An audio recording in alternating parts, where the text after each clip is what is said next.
Em nome do Pai, do Filho, do Espírito Santo. Amém. Paz e bem, tudo bem? Estamos chegando à reta final, ou melhor, no quinto capítulo sobre a vontade de Deus. E que bom saber que você acompanhou, que você está entendendo. E hoje a pergunta que não quer calar é: como eu posso fazer a vontade de Deus? Vamos tentar ajudar você a responder essa pergunta. Eu tenho certeza que você é capaz de respondê-la. Dia 2 de outubro agora é dia do Anjo da Guarda. Vamos pedir a presença dele então, para que essa catequese nos ajude a compreender a vontade de Deus e que nada nos distraia. Santo anjo do Senhor, meu zeloso e guardador, se a ti me confiou a piedade divina, sempre me rege, me guarde, me governe, me ilumine. Amém. Pois bem, meu irmão, minha irmã, então chegamos ao final dessa catequese. Seja feita a tua vontade. Nós rezamos isso muitas vezes. Seja feita a tua vontade. Quando nós dizemos isso, nós queremos dizer também, ou entendemos que desde quando Jesus veio a esse mundo, ele realizou a vontade de Deus aqui na terra. E também realiza no céu. Uma vez que acontece isso, nós temos um movimento que o diácono falava na primeira ou segunda catequese, me fugiu agora, que a vontade de Deus se uniu com a vontade do homem. A vontade de Deus, que é todo misterioso, cheio de misericórdia, se une com a nossa vontade pecadora, que muitas vezes quer fugir dessa graça e dessa vontade de Deus. Mas como os bons discípulos que nós somos, autênticos discípulos, nós podemos ter certeza que estamos aqui na terra fazendo aquilo que é a vontade de Deus que habita no céu. Nós temos que reconhecer que as nossas vontades, quando associadas com a vontade de Deus, têm um poder grande, têm um poder muito maior. Temos que saber que a nossa oração é ouvida no céu, porque o próprio Deus, através de Jesus, veio viver aqui na terra e fazendo aqui na terra a vontade de Deus. Então, como discernir a vontade de Deus? Importante essa pergunta para que você preste bastante atenção. Como que eu vou discernir essa vontade de Deus na minha vida? Já que não vai lendo alguma coisa aqui, para não perder nada, e você fique atento em torno disso. O discernimento e a prática da vontade divina se condicionam mutuamente. É preciso cumprir a vontade de Deus para apreciar a sua doutrina com Jesus. Olha só, é preciso cumprir a vontade de Deus para apreciar a sua doutrina, ou melhor, para apreciar a doutrina de Jesus. Por outro lado, é preciso reconhecer Jesus. Interessante isso. De um outro lado, é preciso reconhecer Jesus e em seus mandamentos como o próprio mandamento de Deus.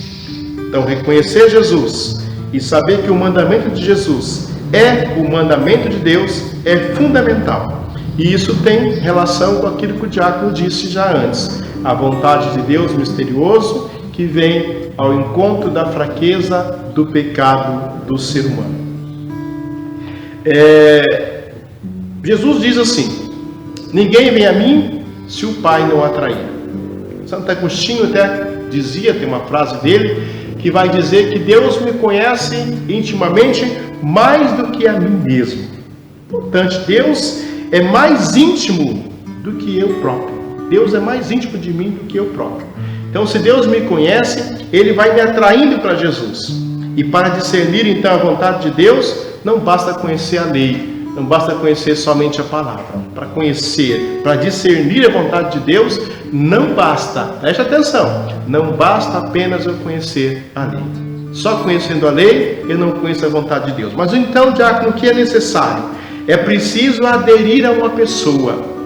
Para mim fazer e entender a vontade de Deus, eu preciso aderir a uma pessoa.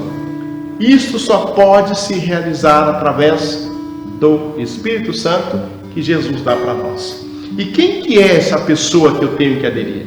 A Jesus e aos seus mandamentos. Uma vez que eu adero ao projeto de Jesus, que eu me aproximo de Jesus, e observo os seus mandamentos, eu já estou garantindo que eu estou entendendo qual é a vontade de Deus na minha vida. Então, olhar para Jesus é fazer a vontade de Deus. Olhar, e claro, aderir ao projeto dele. Vamos continuar. Então, o discernimento, que nós já comentamos, ele pode, e deve ser feito à luz do olhar em Jesus Cristo. Vamos ver mais aqui que diz a palavra: tal discernimento não se diz respeito só da vida de cada dia. Ele desemboca no pleno conhecimento de sua vontade. Olha só, a sabedoria e inteligência espiritual. E esta é a condição de uma vida que agrada ao Senhor. A própria oração não se pode mais ser senão uma oração segundo a vontade de Deus. A nossa oração não deve mais ser uma oração qualquer, ela precisa ser conforme a vontade de Deus. E praticar a vontade de Deus. Como é que a gente pratica a vontade de Deus? Como é que eu ensino? Como é que eu entendo? Eu entendo olhando para Jesus, observando os seus mandamentos e colocando em prática. Não só observar, mas colocar em prática. E como eu coloco em prática, então, a vontade de Jesus? Bom, de que serve conhecer o Mestre se não se coloca em prática a vontade dele?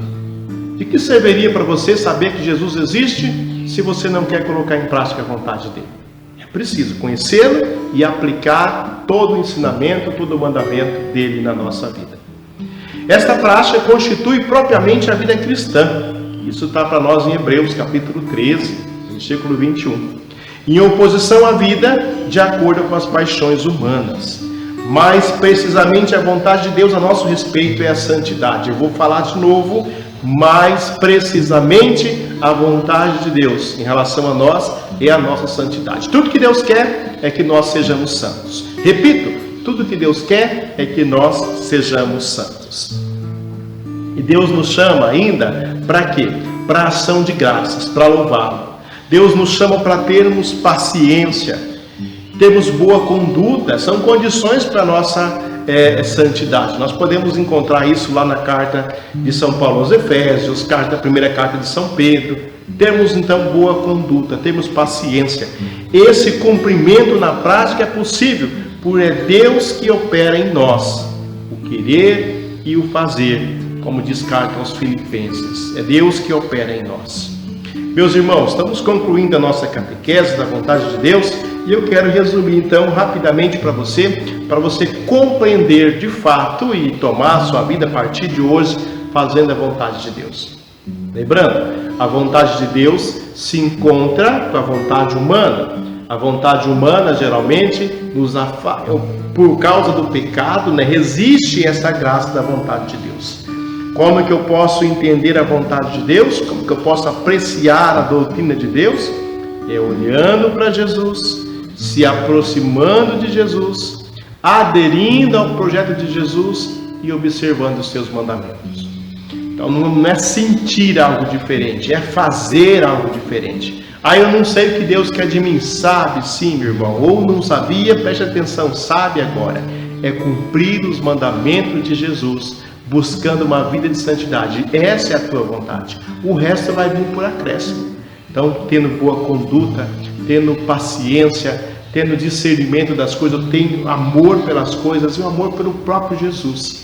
Você vive e eu vivo para agradarmos o nosso Deus e para sermos santos. E isso é fazer. E como que nós podemos então saber, ou como podemos dar um passo a mais rumo à vontade de Deus?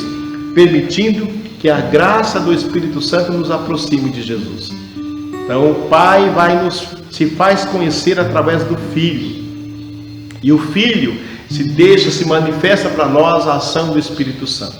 Se você quer fazer a vontade de Deus, se você deseja, peça a Deus a graça do Espírito Santo para te ajudar a conhecer melhor Jesus Cristo, conhecer melhor os seus mandamentos.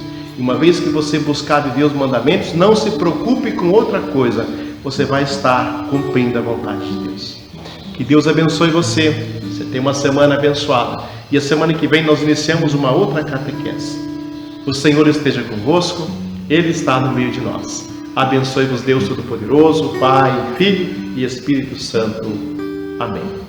Paz e bem. Grande abraço para você. Coração divino de Jesus, providenciai.